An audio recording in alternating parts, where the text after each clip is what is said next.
Assalamualaikum warahmatullahi wabarakatuh. Kembali berjumpa dengan saya di pelajaran IPA ya.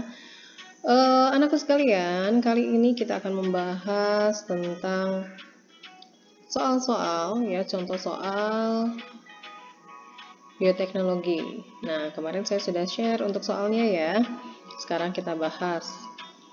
Oke, langsung saja kita to the point ke soalnya. Nah, anakku sekalian, ketika menjawab soal, ada yang harus kalian perhatikan. Ada yang harus kita perhatikan di sini adalah clue dari soal tersebut, ya. Terus sama kalian perhatikan juga, ya, selain clue-nya, perintahnya. Nah, kalau di sini perintahnya kalian perhatikan, yang bukan. Berikut yang bukan, berarti di sini sudah di italic ya tulisannya. Kalian perhatikan nih, bukan. Terus clue-nya apa? Bioteknologi modern. Yang bukan bioteknologi modern, berarti bioteknologi konvensional.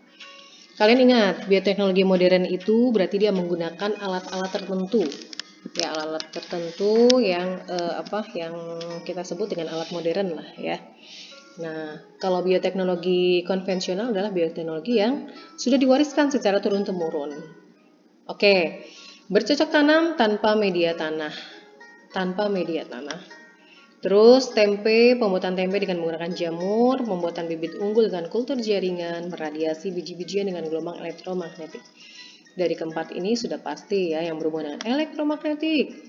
Radiasi itu sudah pasti, itu adalah modern. Kultur jaringan itu dari kata-katanya saja kita tahu itu adalah modern. Kita lihat yang dua ini, A dan B. Untuk A dan B. Bercocok tanam tanpa media tanah. Ya, bercocok tanam ini sudah ada sejak zaman dulu nenek moyang kita. Ya, nenek moyang kita sudah mengajarkan cara bercocok tanam.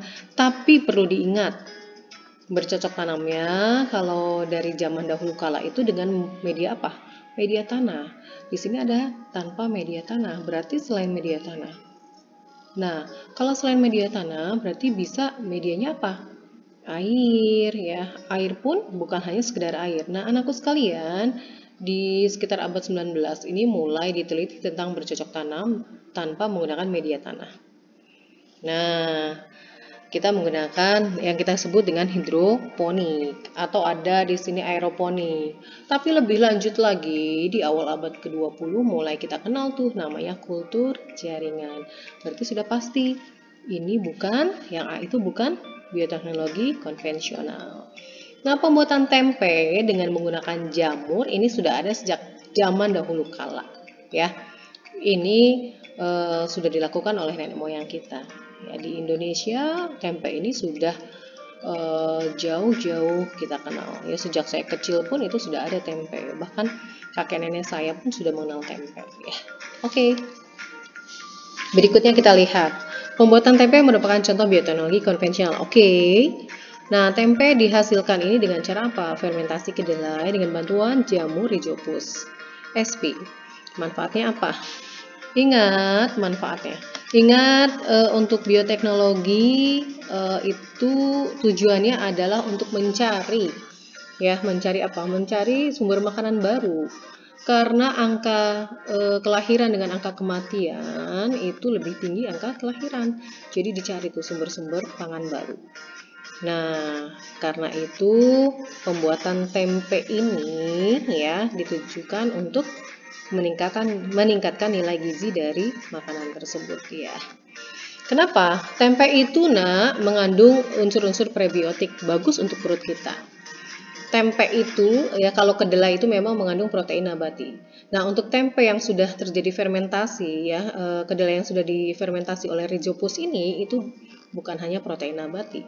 Dia mengandung vitamin, dia mengandung unsur-unsur prebiotik ya untuk melancarkan pencernaan. Ya, seperti itu. Reaksi kimia pada peristiwa fermentasi. Ya, pada saat pembuatan tape. Pada saat pembuatan tape, ya kita menggunakan apa? Menggunakan ragi. Ragi itu asalnya dari jamur Saccharomyces cerevisiae. Nah, jamur Saccharomyces cerevisiae ini jenis jamur yang berkembang biak secara anaerob. Artinya dia tidak butuh oksigen yang yang apa? Oksigen yang banyak ataupun dia tidak membutuhkan oksigen. Nah, oke. Karena itu pada A, pernyataan A dan B itu jelas-jelas tidak ya. Tape itu biasanya kita menggunakan tape tape ketan ataupun tape singkong yang mengandung karbohidrat. Nah, karbohidrat ini di dalamnya mengandung senyawa glukosa ya, senyawa yang terkecil yang paling sederhana. Nah, glukosa ini, si Saccharomyces ketika dia memfermentasi glukosa akan menghasilkan karbon dioksida, akan bergas ya. Kemudian akan menghasilkan alkohol juga dan energi ya lewat proses yang kita sebut dengan proses namanya glikolisis ya. Glikolisis ya prosesnya. Glikolisis di sini proses penghancuran. Oke. Karena itu memang kita lihat jawabannya adalah glukosa ditambah dengan ragi menghasilkan karbon dioksida, alkohol dan energi. Bioteknologi dalam penerapannya tidak selalu bermanfaat bagi kehidupan. Berarti ada dampak tidak baik juga ya. Oke, terus nah, berikut yang bukan dampak buruk bagi bioteknologi, yang bukan dampak buruk. Kita lihat, di sini ada clue-nya adalah bukan, di sini tidak digarisbawahi. Bukan, dampak buruk ya, berarti dia dampak positif bagi bioteknologi. Hasil limbah yang tinggi, mengurangi plasma nutfah di Indonesia, alkohol yang dihasilkan, menciptakan hasil pangan dengan nilai gizi yang tinggi. Ya. Nah, dampak positif dari bioteknologi itu adalah menciptakan hasil pangan dengan nilai gizi yang tinggi. Seperti tadi yang saya katakan ya, bahwa salah satu tujuan bioteknologi itu adalah mencari sumber makanan baru karena angka kelahiran itu lebih tinggi dibandingkan angka kematian. Jadi perlu dicari biar mengurangi kompetisi ya. Nah, anakku sekalian, hasil limbah yang tinggi dari hasil produk bioteknologi itu banyak ya. Contohnya pada saat meradiasi. Contohnya lagi pada hidroponik ataupun yang lainnya. Mengurangi plasma nutfah di Indonesia, pastinya. Ingat pada saat saya menjelaskan tentang contoh-contoh bioteknologi modern. Salah satu contohnya adalah semangka tanpa biji yang sering kita konsumsi. Ya, memang enak tuh tanpa biji ya. Tapi ternyata itu mengganggu proses reproduksi dari semangka tersebut. Ya, kalau tanpa biji nanti dia berkembang biaknya berarti secara tidak alami semuanya. Ya, itu berpengaruh. Alkohol yang dihasilkan selama fermentasi. Ketika kita membuat tape dari ketan, itu ada hasilnya hasilnya adalah alkohol ya. Nah, alkoholnya ini kalau kita biarkan itu semakin tinggi kadar alkoholnya. Atau fermentasi dari gandum yang menghasilkan bir dan minuman-minuman alkohol lainnya. Itu sangat bahaya untuk dikonsumsi ya. Oke. Pembuatan insulin dengan menyisipkan gen pembentuk insulin dengan menggunakan gen bakteri ya. Nah, anakku sekalian, ini yang kita kenal contohnya adalah produksi insulin. Pada manusia itu memiliki kelenjar pankreas ya, untuk menghasilkan hormon insulin. Tapi ada beberapa yang memiliki gangguan, dalam hal ini adalah memiliki penyakit diabetes mellitus, dia tidak bisa memproduksi hormon insulin pankreasnya. Untuk itu dicari cara. Nah, kalau zaman dulu itu beberapa dekade yang lalu masih menggunakan insulin dari sapi ataupun babi ya. Ini tentunya bertentangan dengan nilai-nilai agama kita. Nah, akhirnya mulai dicari apa ya produk baru. Nah, dengan cara apa? Dengan cara rekayasa.